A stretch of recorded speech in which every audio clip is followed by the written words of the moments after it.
ओम शांति। सबसे खतरनाक रहस्य जो होना है वह पहले से निर्धारित है। देखिए, मनुष्य के जीवन में सबसे अधिक उलझाने वाले प्रश्नों में से एक प्रश्न यह है कि क्या हमारे जीवन में जो कुछ घट रहा है वो पहले से निर्धारित है? क्या हमारी सफलता, असफलता, जन्म, मृत्यु, मिलन और विछड़न पहले से तय है या फिर हम अपने कर्मों द्वारा सब कुछ बदल सकते हैं? देखिए, इस प्रश्न को बिल्कुल अलग दृष्टि से देखना है। गीता भी इस प्रश्न को बिल्कुल अलग दृष्टि से देखती है। ये ग्रंथ ना तो भाग्यवाद सिखाता है और ना ही कर्मों के माध्यम से भविष्य बदलने का आश्वासन देता है। ये सीधे मनुष्य की चेतना पर प्रहार करना होता है और गीता भी वास्तव में यही सिखाती है और कहती है कि जिस व्यक्ति को लगता है कि मैं कर रहा हूँ, वही भ्रम में है। देखिए, जब कोई भी इंसान स्वयं को राजा या अपने को शरीर या कुछ भी मानता है, इसलिए उसको लगता है कि वो कर्म कर रहा है। लेकिन जब आत्मज्ञान होता है कि संसार में जो कुछ हो रहा है वह प्रकृति के स्तर पर हो रहा है, आत्मा केवल साक्षी है, यहीं से जो होना है वह पहले से निर्धारित है, इस विचार की गहराई शुरू होती है। देखिए, नदी का प्रवाह और मनुष्य का जीवन। आप कल्पना कीजिए कि एक नदी पहाड़ों से निकलकर समुद्र की ओर बह रही है। नदी को ये नहीं सोचना पड़ता कि उसे किस दिशा में जाना है, उसका मार्ग प्रकृति द्वारा निर्धारित है। उसी प्रकार हमारा शरीर, मन और संसार भी प्रकृति के नियमों के अनुसार चल रहे हैं। मनुष्य सोचता है मैंने यह निर्णय लिया, मैंने यह कार्य किया, मैंने यह सफलता प्राप्त की। लेकिन वास्तविक सत्य ये है कि ये अहंकार का भ्रम है। जिस प्रकार पेड़ पर पत्ते उगते हैं, फूल खिलते हैं और फिर सूख जाते हैं, उसी प्रकार जीवन की घटनाएं भी अपने समय पर घटती हैं। आत्मा इनमें से कुछ भी नहीं करती है, वह केवल देखती है। यदि सब पहले से निर्धारित है तो प्रयास क्यों करें? ये प्रश्न लोगों का स्वाभाविक है। यदि सब कुछ पहले से तय है तो फिर मेहनत करने का क्या अर्थ है? देखिए, प्रयास करना भी उसी व्यवस्था का हिस्सा है। यदि किसी व्यक्ति के जीवन में मेहनत करना लिखा है तो वह मेहनत करेगा। यदि किसी के जीवन में आलस्य लिखा है तो वह आलस्य करेगा। मनुष्य स्वयं को कर्ता मानता है, जबकि वास्तव में वह प्रकृति की एक प्रक्रिया का हिस्सा है। इसका अर्थ यह नहीं कि व्यक्ति कर्म करना छोड़ दे, इसका अर्थ केवल इतना है कि कर्म करते समय मैं ही सब कुछ कर रहा हूँ, यह अहंकार छोड़ दे। ज्ञानी व्यक्ति कर्म करता है लेकिन कर्तापन का बोझ नहीं उठाता। जीवन एक नाटक की तरह है और वास्तव में ये संसार ही एक विशाल नाटक की तरह लगता है, विशाल नाटक की तरह है। एक अभिनेता मंच पर राजा का अभिनय करता है, दूसरा भिखारी का, तीसरा सैनिक का। नाटक समाप्त होते ही सभी पात्र मिट जाते हैं, केवल अभिनेता बचता है। इसी प्रकार जीवन में कोई अमीर बनता है, कोई गरीब, कोई सम्मान पाता है, कोई अपमान, कोई जल्दी चला जाता है, कोई लंबी आयु जीता है। लेकिन ये सब भूमिकाएं हैं, आत्मा इन भूमिकाओं से परे है। जिस दिन ये बात समझ में आ जाती है उसी दिन जीवन का बोझ हल्का होने लगता है। भविष्य को लेकर के आज लोगों को चिंता क्यों होती है? मनुष्य की अधिकांश पीड़ा भविष्य की चिंता से उत्पन्न होती है। उसे डर रहता है, क्या होगा, कैसे होगा, अगर ऐसा हो गया तो, अगर वैसा नहीं हुआ तो। और ये चिंता वास्तव में इसीलिए है क्योंकि व्यक्ति स्वयं को कर्ता मान बैठा है। जब तक विश्वास बना रहेगा कि भविष्य मेरे हाथ में है, तब तक भय भी रहेगा। लेकिन जब ये समझ आती है कि जो होना है वो अपनी गति से होगा, तब मन धीरे धीरे शांत होने लगता है। इसका अर्थ लापरवाही नहीं है, इसका अर्थ है विश्वास। जीवन पर विश्वास, अस्तित्व पर विश्वास, सफलता और असफलता का रहस्य। दुनिया सफलता को अपना श्रेय देती है और असफलता का दोष परिस्थितियों को। और वास्तव में ये दोनों भ्रम है। यदि सफलता मिली तो अहंकार बढ़ गया और यदि असफलता मिली तो दुख बढ़ गया। दोनों ही स्थितियाँ मन को बाँधती हैं। ज्ञानी व्यक्ति जानता है कि सफलताई तो ठीक, असफलताई तो भी ठीक। दोनों ही घटनाएँ समय के साथ बदल जाएँगी। जो बदलता है वो सत्य नहीं हो सकता, आत्मा ही सत्य है। क्या मृत्यु भी पहले से निर्धारित है? कई लोग ये भी पूछते हैं। तो देखिए, शरीर का जन्म और मृत्यु प्रकृति के अधीन है। जिस प्रकार सूर्य उदय होता है और अस्त होता है, उसी प्रकार शरीर जन्म लेता है और एक दिन समाप्त हो जाता है। लेकिन आत्मा का ना जन्म है और ना मृत्यु। इसलिए ज्ञानी मृत्यु से भयभीत नहीं होता। उसे पता है कि जो समाप्त हो रहा है, वो शरीर है, मैं आत्मा नहीं। शरीर का अंत पहले से निर्धारित हो सकता है, लेकिन आत्मा शाश्वत है। रिश्ते भी पूर्व निर्धारित हैं। जीवन में जिन लोगों से हमारा मिलन होता है, वे अचानक नहीं आते हैं। हर संबंध कुछ समय के लिए हमारे जीवन में आता है। कोई मित्र बनता है, कोई शत्रु, कोई जीवन साथी, कोई गुरु, कोई शिष्य। और वास्तव में ये सभी संबंध परिवर्तनशील हैं। इनका आगमन और प्रस्थान होता रहेगा। जो इनसे अत्यधिक आसक्त हो जाता है, वही दुःख पाता है। जो इन्हें जीवन के एक अनुभव की तरह स्वीकार करता है, वह शांत रहता है। स्वतंत्र इच्छा का भ्रम मनुष्य को लगता है कि वो पूर्ण रूप से स्वतंत्र है, लेकिन यदि गहराई से देखा जाए तो उसके अधिकांश निर्णय उसके संस्कारों, परिस्थितियों, इच्छाओं और भय से प्रभावित होते हैं। और याद रखना, जब तक व्यक्ति स्वयं को मन समझता है, तब तक वो वास्तव में स्वतंत्र नहीं है। सच्ची स्वतंत्रता तब आती है जब वह अपने साक्षी स्वरूप को पहचान लेता है। तब वह समझता है कि घटनाएं घट रही हैं, लेकिन मैं उनसे परे हूँ। ज्ञानी और अज्ञानी में अंतर। देखिए, अज्ञानी व्यक्ति हर घटना को व्यक्तिगत बना लेता है। यदि कुछ अच्छा हुआ तो वो गर्व करता है, यदि कुछ बुरा हुआ तो टूट जाता है। ज्ञानी व्यक्ति जानता है कि संसार परिवर्तनशील है, इसलिए वह न अत्यधिक प्रसन्न होता है और न अत्यधिक दुखी। वह जीवन की हर घटना को एक गुजरते हुए बादल की तरह देखता है। समर्पण का वास्तविक अर्थ, अक्सर लोग समर्पण का अर्थ निष्क्रियता समझ लेते हैं, लेकिन वास्तव में समर्पण का अर्थ है कर्तापन का त्याग, कर्म का नहीं। ज्ञानी कर्म करता है, लेकिन उसके भीतर ये भाव नहीं रहता है कि सब कुछ मेरे कारण हो रहा है। वो व्यक्ति जानता है कि वह केवल एक माध्यम है। यही समर्पण है। सबसे बड़ा भ्रम क्या है? देखिए, मनुष्य का सबसे बड़ा भ्रम ये है कि वह जीवन को नियंत्रित कर सकता है। वह योजनाएं बनाता है, सपने देखता है, भविष्य को पकड़ने का प्रयास करता है, लेकिन जीवन बार-बार दिखाता है कि बहुत कुछ हमारे नियंत्रण से बाहर है। और वास्तव में ईश्वर भी, परमात्मा हमेशा सत्य की ओर संकेत करते हैं। जो व्यक्ति नियंत्रण छोड़ देता है, वह शांति के करीब पहुंच जाता है। और भगवान कभी ये नहीं कहते हैं कि जीवन को भाग्य के भरोसे छोड़ दो। भगवान तो यही कहते हैं कि आप स्वयं को शरीर और मन मानना छोड़ दो। जब ये पहचान टूटती है, तब यह भी स्पष्ट हो जाता है कि संसार की घटनाएँ अपनी गति से घट रही हैं। जो होना है वह होगा, जो नहीं होना है वो नहीं होगा।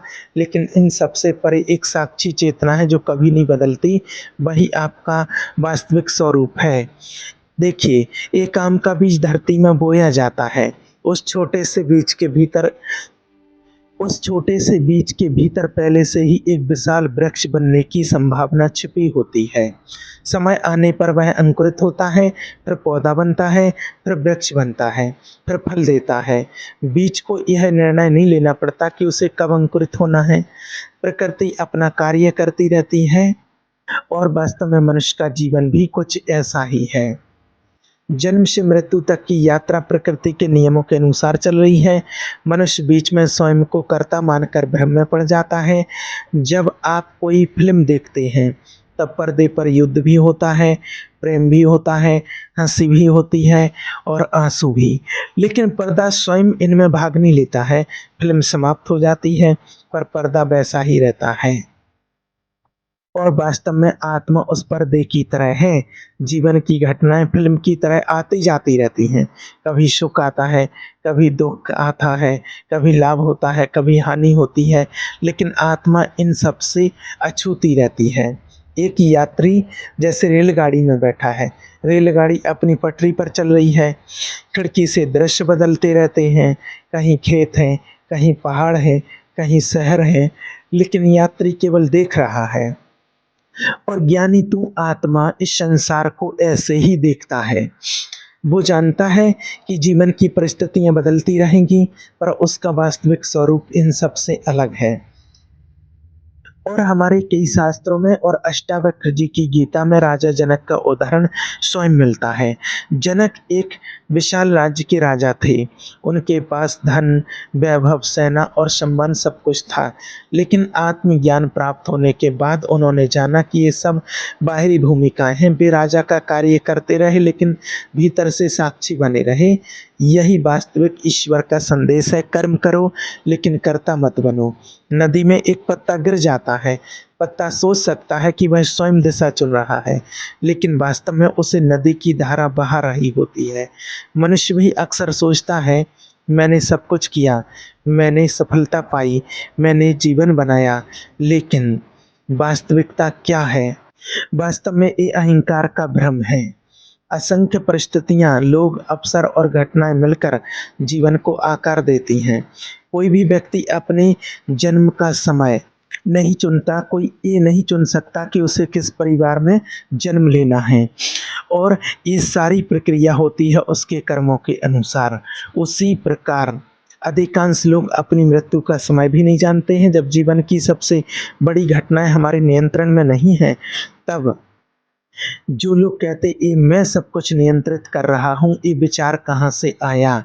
रात को सपने में हम कई घटनाएँ देखते हैं, कभी हम राजा बन जाते हैं, कभी भिखारी, कभी भयभीत होते हैं, कभी प्रसन्न, लेकिन जागने पर पता चलता है कि सब एक स्वप्न था।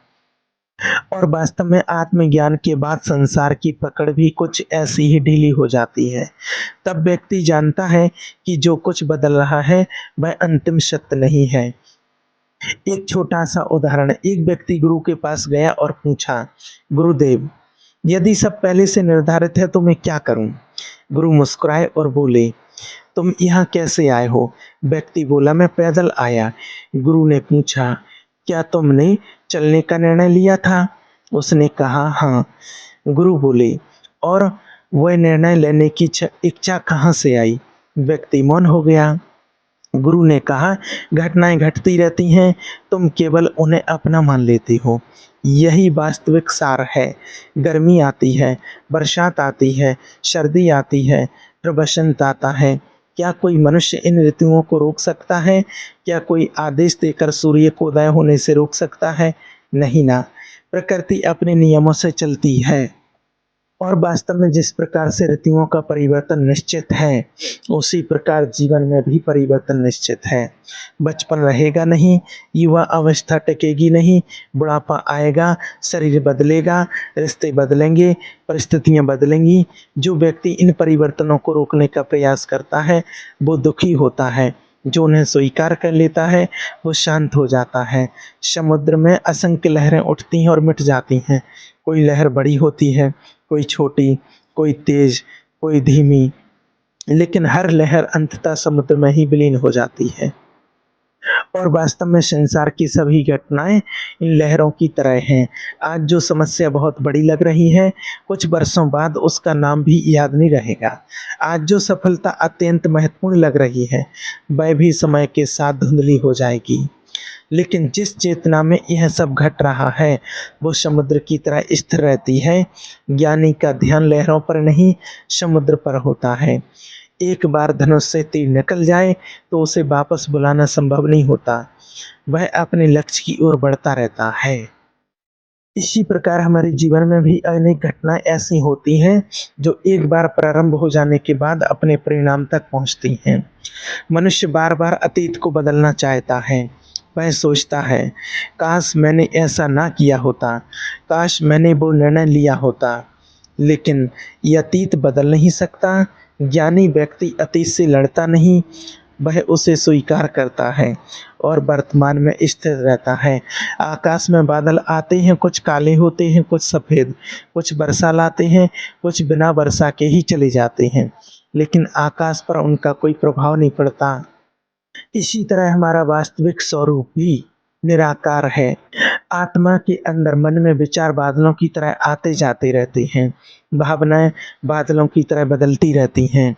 सुख-दुःख बादलों की तरह उठते और मिटते हैं। लेकिन आत्मा सदा निर्मल और अचल रहती है। जिस दिन मनुष्य इस सत्य को अनुभव कर लेता है, उसी दिन उसके जीवन में एक गहरी शांति उतरने लगती है। और वास्तव में आज जीवन में देखे जाए तो दुःख घटनाओं से नहीं, बल्कि उनसे चिपक जाने से उत्पन्न होता है। घटना तो एक क्षण में घट जाती है, लेकिन मन उसे पकड़ कर बरसों तक बैठा रहता है। किसी ने अपमान किया, घटना समाप्त हो गई, लेकिन मन उसे बार-बार याद करता रहता है। किसी ने धोखा दिया, वो क्षण भी बीत गया, लेकिन मन उसी स्मृति में जीता रहता है। ज्ञानी व्यक्ति जानता है कि जो बीत गया, वह बीत गया। वह स्मृतियों का बोझ उठाकर नहीं चलता। और ज्ञान का अद्भुत रहस्य वस्तु नहीं है, मुक्ति अभी और इसी क्षण संभव है। कैसे? जब मनुष्य यह देख ले कि वो शरीर नहीं है, वो मन नहीं है, वो विचार नहीं है, वह भावनाएँ नहीं है, वह इन सब का साक्षी है, तब जीवन के प्रति उसकी दृष्टि बदल जाती है। तब वो संसार में रहते हुए संसार से परे हो जाता है। अंतिम चिंतन। यदि वास्तव में देखा जाए तो जीवन का अधिकांश भाग हमारे नियंत्रण में नहीं है। हम जन्म नहीं चुनते हैं, मृत्यु नहीं चुनते हैं, हम समय को रोक नहीं सकते हैं, हम हर परिस्थिति को नियंत्रित नहीं कर सकते हैं, फिर भी हम स्वयं को जीवन का स्वामी मान बैठते हैं। और ईश्वर का ज्ञान हमारे इसी भ्रम को तोड़ता है। भगवान कहते हैं कि जो हो रहा है उसे होने दो, जो जा रहा है उसे जाने दो। जो आ रहा है उसका स्वागत करो, लेकिन स्वयं को इन सब के बीच साक्षी रूप में जानो। जब यह समझ परिपक्व हो जाती है, तब मनुष्य भाग्य और पुरस्कार की बहस से ऊपर उठ जाता है। तब उसके भीतर केवल शांति बचती है। तब वो जानता है कि ये संसार अपनी गति से चल रहा है और मैं उस अनंत चेतना का अर्थ नहीं, बल्कि वही अनंत चेतना हूँ। यही वास्तविक सार है और यही जो होना है वो पहले से निर्धारित है। ये तब उसके भीतर केवल शांति बचती है। तब वो जानता है कि संसार अपनी गति से चल रहा है और मैं उस अनंत चेतना का अंश नहीं, बल्कि मैं उस परमात्मा की वही अनंत चेतना हूँ। यही वास्तविक सार है और यही जो होना है वो पहले से निर्धारित है। वाक्य का सबसे आध्यात्मिक अर्थ है। ठीक है? ओम शांति।